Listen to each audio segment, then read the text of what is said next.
all that you need as a tech are computers and booze. Nothing more should be in your home. So I went to the thrift store today, and I picked up this computer you see here. And they also had a Sony Vaio desktop there, but it was a Pentium 4, and honestly, I mean, I know sometimes some Pentium 4s I would collect, but this one, it was a little worse for the wear, and this was the other computer the Marlboro Savers had, so I decided to pick this one up. I paid about $9 for it, so not a terrible price, maybe a little overpriced, but not terrible. And I'm just going to go out and say that I do have a little bit of a sweet spot for mid-2000s computers, which this is definitely no exception. I will say this, though, just fair warning, I did boot this up already. The reason being because I do that sometimes with computers I get from thrift stores, just in case they have pictures of the people who owned it on them. And this computer did have a picture of the owner and her daughter, so I had to change the desktop background. But other than that, I have not really done anything else to this computer. It's completely minty fresh. It was caked with dust when I got it. I already tried to blow most of it out, but it's so thick that I would need to take a toothbrush or a paintbrush to it. So I'll get to that at some point in time, and maybe I might get it on video, might not. But let's go ahead and take a tour. So on the front here, well, first of all, let me just say this is an eMachines computer, and I know eMachines are the worst computers ever made. But this one's a little bit better. This is the T3604 desktop PC. Has an Intel Celeron D processor in it. Specifically a 356 Celeron D, 3.33 gigahertz, 533 megahertz front side bus, and 512K of level 2 cache. It also has a DVD-ROM drive, 120 gig hard drive, 512 megs of DDR2 RAM, 10100 megabit per second Ethernet, and of course the Intel GMA 950 graphics, and of course the best operating system in existence, Windows Vista Home Basic. And yes, this is running its original installation, so I know I've probably spoiled a little bit for you there, but I guess the good thing is this computer is, you know, practically it's in pretty good condition for a desktop. From the late 2000s. We'll go ahead and go over the ports now. So on the front we got two USB 2.0 ports, TRS jacks for microphone in and headphone in. Around the back, I can already see this is getting dust on my floor. So we got the DC power input there, PS2 keyboard and mouse, RS-232 serial, DB25 parallel, 15-pin VGA, 4 USB 2.0 ports, 10100 Ethernet port, TRS jacks for microphone in, headphone in, and line in, and of course a 56K dial-up modem. Like you would need one of those in 2006 when this computer was... Actually, this computer was manufactured in 2007. In fact, I'll show you that now. As you can see by the date code there, you might be able to see it. It's dated January 9th, 2007. So that's around the time this computer was manufactured. Take a look on the inside and you can see just how dusty this thing is. It was much worse when I first got it. So there's the modem down there. There's the 120 gig hard drive. The RAM was popped out of its slot when I got it, so I reseated it and apparently it worked. It's the original 512 megs. Interestingly, though, they used an IDE DVD drive instead of a SATA one, and the weird thing is, I don't know how well you can see that, but there's 4 SATA ports on this motherboard, and this power supply, I believe, has an extra SATA connector somewhere. Those are all Molex for IDE drives. That's for the floppy drive. I'm surprised it even has one of those. Well, I do remember seeing another SATA power connector besides the ones here where the hard drive is. So, anyways, so that's a quick tour of the computer. Oh, I almost forgot to mention, if you can decipher that serial number, or you probably can't because the label's half ripped off. But you're free to waste your time as you please. Anyways, let's go ahead and get this thing put back together and get her booted up. We're booting this thing up. I believe you hit F2 for setup on eMachines. Let's see. Yep. So I'll zoom in so you guys can see that. So we got an Intel Celeron D, 3.33 gigahertz. Amazingly, it says here Intel EMT64 compatible, so, or capable rather. So this is actually a 64-bit CPU. I did not know that this is actually the first Celeron D computer I've ever owned. So I did not know that it supported Intel 64. So, okay, well that definitely gives us more options as far as operating systems. Half a gig of RAM. Amazingly, the CMOS battery still is good because the date and time is correct. So we got floppy configuration. I don't even know why that's even here. This computer doesn't have a floppy drive. So we got security. Thankfully, no passwords have been set, and chassis intrusion is disabled. Good. XD technology is enabled. Always a good thing.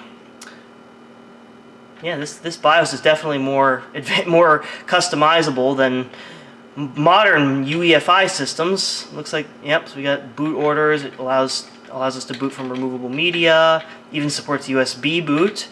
Has zip emulation type from floppies. Alright, not bad. Oh, I guess I have to actually hit N for... Oh, wait, hold on a second. Oh, you have to hit Y to exit. It's just asking if I want to exit setup. Course. Alright, so yeah, and that's because I actually was trying to get to the recovery partition, and yes, the recovery partition does work.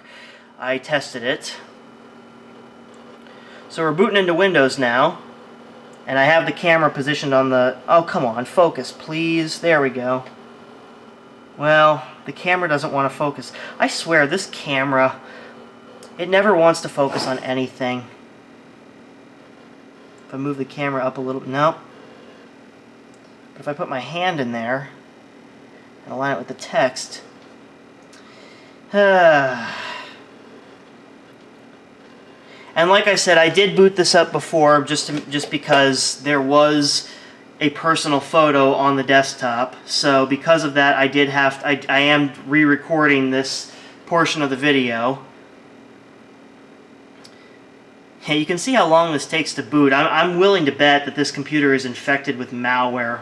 I'm just going to go out and say it right out flat. I'm willing to bet that there's going to be malware on this computer when we boot into the operating system. There's the arrow bubble, which you can't see because my camera's a hunk of crap. Looks like thankfully no passwords were set on this computer, including BIOS and hard drive passwords.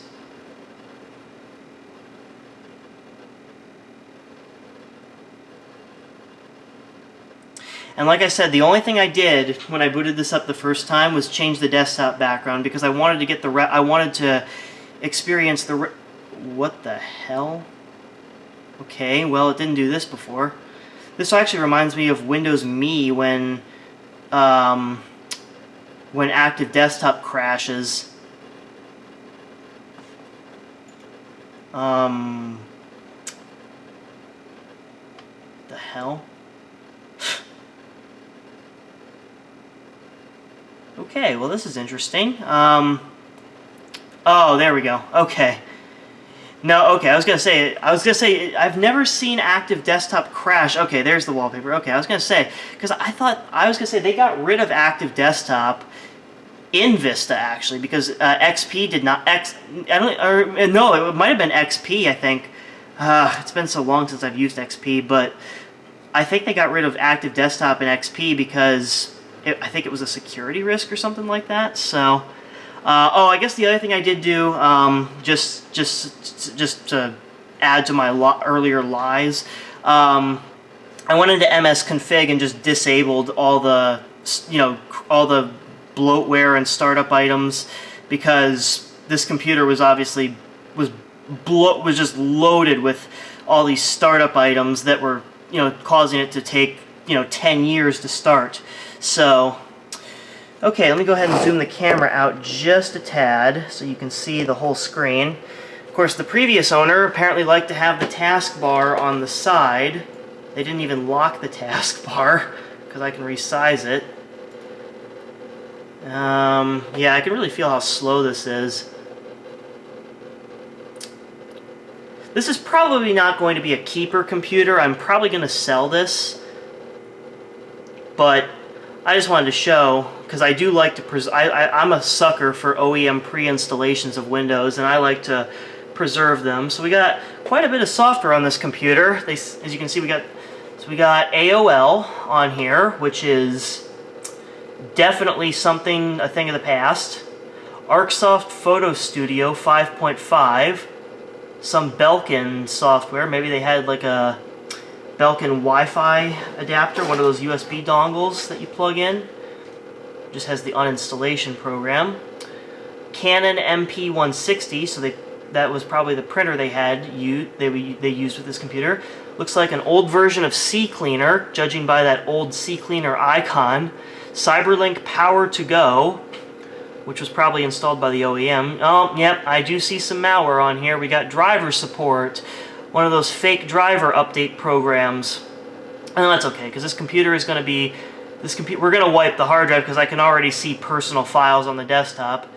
We got eMachines documentation, and Norton is popping up in the background, but I don't care. eMachines Recovery Center, so we can actually boot into that. Epson Scan, so it looks like maybe they had an Epson printer connected at some point. Google Desktop, hey, remember that? That was actually the way to get desktop gadgets in Windows XP when Google Desktop was still a thing. Logitech, so look, I think I saw webcam icons on the desktop. Yep, Logitech QuickCam.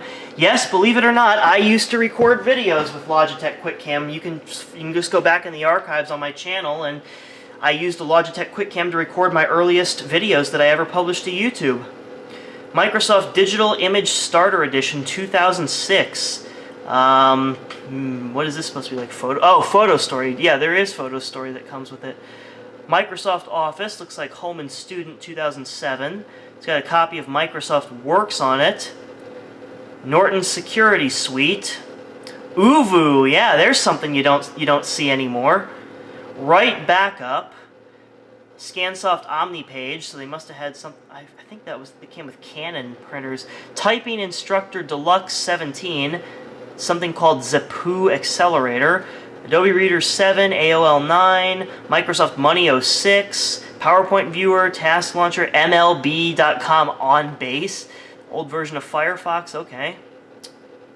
Oh yeah, can't connect to the internet. Gee, I wonder why. Maybe because I don't have the Ethernet cable plugged in, because this computer is obviously infected with malware. I'm not going to connect that to my network. Jeez, Norton, cut me a break. Anyways... well, I can see the previous owner's name was Clodiana. So, Clodiana, I have your computer. Haha, I'm never giving it back. Never gonna give it up. Never gonna let it down. Never gonna run around and desert it. Okay, I'm so sorry. I have to poke a little bit of fun sometimes. Yeah, I can definitely see there's personal files on here, and I'm willing to bet. Yeah. There's quite a few personal files, and it looks like there's pictures on here too. Yeah, oh my god, they left all their personal documents on here. Wow. You know, I probably have to say this every single time I record a video about a thrift store find, okay? I'm gonna keep saying it until I run into a computer where the proper action has been done. When you're giving your computer away, especially to a thrift store, just wipe the damn hard drive. I mean, seriously, what is so hard about wiping the goddamn hard drive? I mean, if you don't know how to do it, you can literally, that's what YouTube is for. Or the worst case scenario, you take it to a computer shop and have them just either remove the drive or just use D-ban or something like that. I mean, look at this. Look at this. There's a whole library of documents, pictures.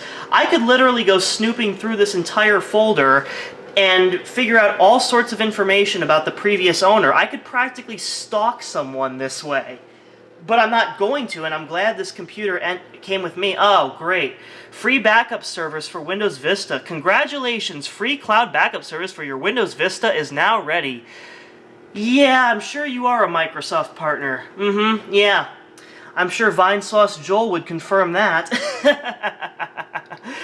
So judging by these dates, it looks like this computer was, well, let me actually sort by date modified. So it looks like this computer was last used in 2014, because the newest file here is Skype setup, which was modified on July 6, 2014. So this computer probably hasn't been, and Vista support ended in 2017, so this computer has probably not been booted up since 2014, I think. Wow, I can't remember something I saw 5 minutes ago, or 5 seconds ago, rather. Let's go into the system properties and let's check this out.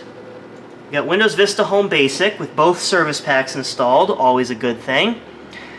This appears to be the original installation. eMachines T3604, Celeron D 3.33 gigahertz, half a gig of RAM, 32-bit OS, because you really didn't have 64-bit computers shipping back then. If you want to call that eMachines number there, I'll zoom in in case you want to read that and call a non-existent company for support, because yes, eMachines did go out of business back in 2012, I think.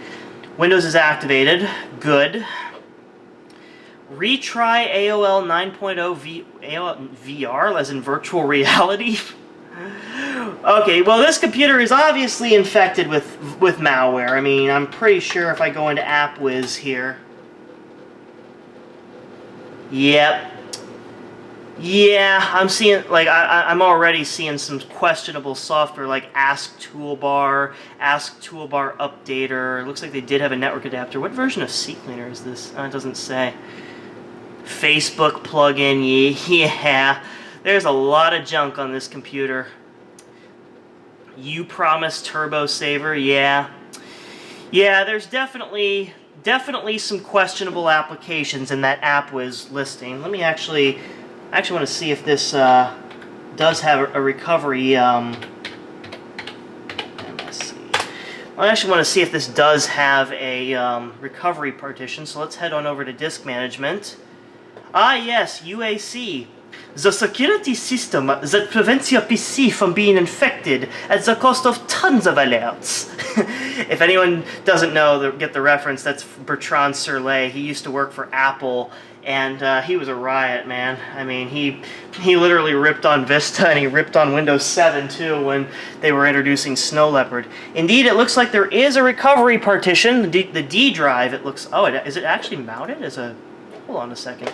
Why do they have a shortcut to computer? Why do they have recycle bin shortcuts on the desktop? I just noticed they have 2 recycle bin shortcuts on the desktop. Wow. That is sad. Alright, let's go into computer. Yeah, the recovery partition is visible, so, okay. Well, I mean, we can definitely boot into it, and, well, we're going to, actually, because I'm willing to bet it's probably Vista RTM, judging by the January 2007 manufacture date, which actually makes this a very early Vista computer, because Vista went RTM on November 8th of 2006 and was released for general availability January 30th, 2007. So technically this computer predates Vista's general availability date. So this is definitely an early Vista machine. Yeah, you can tell. See, the thing is, oh my gosh, truly a noob who used this computer. Yeah, look at all these files in the recycle bin. Look at this. Pictures of Cleo and me. Oh my god. Seriously, people, what is so hard about wiping your frickin' hard drive? Urgh. I mean, literally, I could literally go through all these files. I mean, imagine if this computer fell into the wrong hands. Imagine if it fell into the hands of a stalker. I mean, I'm a good guy. I'm not going to go snooping through their personal files. But I mean, if I find a phone number on this computer, I may just call the previous owner and say, "Do you want your data?" Because, you know, it's the right thing to do. But gosh, god damn, I mean, just wipe the damn drive or take the drive out. Oh, jeez Louise. Well, anyways, that's it for this video. In the next video that we do on this computer, we will be factory resetting this computer. So, as always, hope you guys enjoyed. Like, comment, and subscribe, and I'll see you guys in the next video. Take care.